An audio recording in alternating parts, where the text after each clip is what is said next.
both of these agencies are in question. تو اب اس کو آپ امریکہ سے کمپیئر نہیں کر سکتے, ہندوستان سے کمپیئر نہیں کر سکتے. آپ برٹش پارلیمنٹ کو, میں نے برٹش کا حوالہ اس لیے دیا کہ وہاں پر پارلیمنٹری سسٹم ہے, تو پاکستان میں بھی پارلیمنٹری سسٹم ہے, وہاں پر کمیٹیز ہوتی ہیں پارلیمنٹ میں. امریکہ میں ہاؤس میں اور سینٹ میں کمیٹیز ہوتی ہیں جو اوور سائٹ رکھتی ہیں بجٹ کا, اور اکاؤنٹیبلٹی سی آئی اے کے اوپر, ان کے انٹیلیجنس ایجنسیز کے اوپر, ان کے اور وہ بلا کے ان کا پورا بجٹ کا انالیسس کرتی ہیں. کیا ہمارے یہاں ایسا ہوتا ہے؟ نو.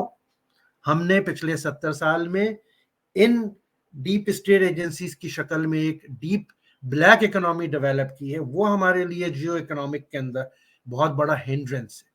اب آپ آئیے, میرا دوسرا جو ریزن ہوگا لاجک کے ساتھ, آپ کہتے ہیں کہ جی ہمارا کوئی انوالومنٹ نہیں ہے, ہمارے ادارے کہتے ہیں کہ جی ہمارا سیاست سے کوئی انوالومنٹ نہیں ہے. اگر نہیں ہے, یہ تصویر کیا کہتی ہے؟ ڈینائی کر دیجئے, جٹلا دیجئے مجھے یا ان تصویروں کو کہ آپ کا انوالومنٹ, یہ پیسے بانٹ رہے تھے آپ, جو ٹی ایل پی کا مظاہرہ ہوا تھا وہاں پر یہ ہوا. آپ ریسنٹلی اس تصویر کو دیکھیے, کیا کہیں گے؟ ہمارے آج کے چیف آف اسٹاف کس کے ساتھ کھڑے ہوئے ہیں؟ عقیل کریم ڈیڈی جو اسٹاک بروکر ہے کراچی کا, مفتی منیب الرحمان جو چاند دکھاتے تھے ہمیں, کیوں کھڑے ہوئے ان کے ساتھ؟ آج کے آرمی چیف آف اسٹاف. آپ کہتے ہیں کہ جی پھر ہمارا کوئی عمل دخل نہیں ہے, ہم تو نیوٹرل ہیں. تو عمل دخل ہے, آپ لوگوں نے کرپٹ کیا ہے پورے سسٹم کو, اور آج بھی کر رہے ہیں. اور یہ تصویر اس کی ہے جو ابھی تازہ ترین ٹی ایل پی کا کنٹروورسی ہوئی تھی, اور اس کو ریزالو کرنے کے لیے ایک اسٹاک بروکر کو کراچی سے بلایا گیا, اور یہ چاند دکھانے والے مفتی کو بلایا گیا. Chief of staff army house میں یہ کھڑے ہوئے ہیں, ہمارے آرمی چیف جنرل باجوہ. پھر آپ کہتے ہیں ہمارا انوالومنٹ نہیں. آپ نے تو پورے سسٹم کو کرپٹ کر دیا. اب ہم آتے ہیں آج کی تازہ ترین جو اس وقت چل رہی ہے سینیریو. ہمیں کہا جاتا ہے کہ ہم نیوٹرل ہو گئے. ارے بھائی, اگر نیوٹرل ہو گئے تو پچھلے 12 دن سے جو ماریانہ بابر نے ٹویٹ کیا, عائشہ صدیقہ نے ہمیں بتایا کہ لندن میں ایک ملاقات ہوتی ہے, ہمارے آرمی چیف جاتے ہیں جناب ڈینمارک کے دورے کے اوپر, اور وہاں سے پھر 2 دن تک ان کا پتہ نہیں چلتا, ٹریس نہیں ہوتا وہ کہاں ہے. پھر یہ پتہ چلا کہ وہ کسی ہوٹل میں سینٹرل لندن میں ان کی ملاقات ہوتی ہے نواز شریف کے ساتھ. اب یہ بات پروف نہیں ہوئی, نہ اس کے کوئی شواہد ہیں, لیکن جب کوئی بڑی واردات ہوتی ہے وہ پھر یہ کاروائی ڈالنے والے اپنی رسید نہیں چھوڑتے اور پیچھے فٹ سٹیپ نہیں چھوڑتے. کیوں؟ میں آپ کو لاجک کے ساتھ بتاتا ہوں. 2008 میں جب جنرل کیانی نے ابو دھابی میں مشرف اور بی بی کی بے نظیر بھٹو کی ملاقات کرائی تھی, جو بعد میں منظر عام پہ آئی, آج وہ ہسٹوریکل فیکٹ ہے. کیا ہمیں اس وقت بتایا گیا تھا کہ یہ ملاقات ہوئی؟ نہیں. تو آپ سارے, چاہے وہ سیاسی کردار ہوں چاہے وہ فوجی کردار ہوں, یو آر آل شیڈی کیریکٹرز. آپ لوگوں کی انٹیگریٹی نہیں ہے, کوئی کریڈیبلٹی نہیں ہے. ذرا سی بات کو کووڈ کا بہانہ بنا کے جو کمر میں درد ہو جاتا ہے, بستر پہ لیٹ جاتے, اگلے دن فلائٹ پکڑ کے جو ہے وہ 3 شہروں کا دورہ شروع کر دیتے. یہ سب کیا ہو رہا ہے؟ تو کٹ پتلی, یہ اسی حوالے سے میں نے کہا کہ یہ سب کٹ پتلیوں کا تماشا ہے. جب چیف آف اسٹاف کو اپنی سیف اور گریسفل ایگزٹ کمپرومائز ہوتی ہوئی نظر آئی, انہوں نے 2 گروپ کر دیے آرمی کے انسٹیٹیوشنز میں. میں بالکل دعوے کے ساتھ کہتا ہوں, اور ڈینائی کر دیں, کہ اس وقت ایم آئی جو ہے, military intelligence and I S I, they are not on the same page.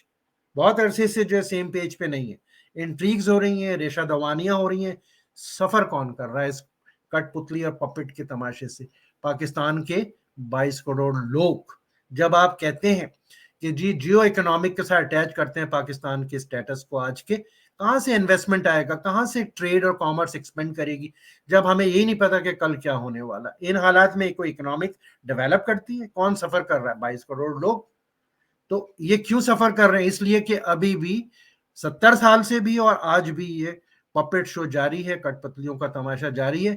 انف از انف. رحم کریں آپ بھی, اور ہمارے سیاسی کردار بھی. یہ جتنے بھی سیاسی کردار آج کل ایکٹیو نظر آ رہے ہیں, یہ آپ ہی کی نرسری کی پیداوار ہے.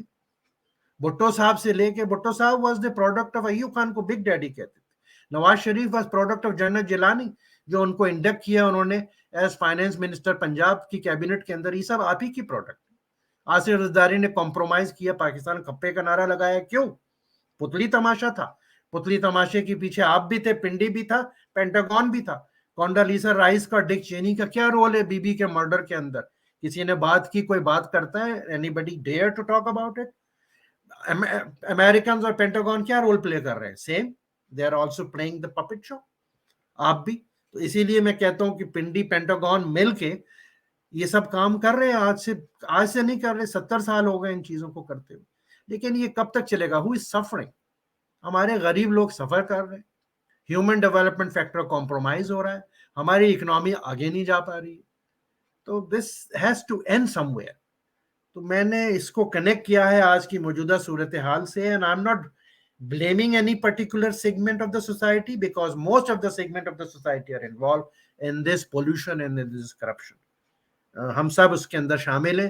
اب بھی وقت ہے کہ ہم اپنے سنسیئرٹی کے ساتھ، ایمانداری کے ساتھ اپنی سچویشن کو انالائز کریں، ریویو کریں، ری انیکٹ کریں اور ری سٹارٹ کریں پاکستان کو. Otherwise we are going down the hill. 71 میں توڑ دیا جنا کا پاکستان، مزید ڈیزاسٹر ہونے جا رہے ہیں. فار گاڈ سیک اب بھی وقت ہے، اسٹاپ اٹ. اتنا ہی مجھے کہنا تھا. بہت شکریہ.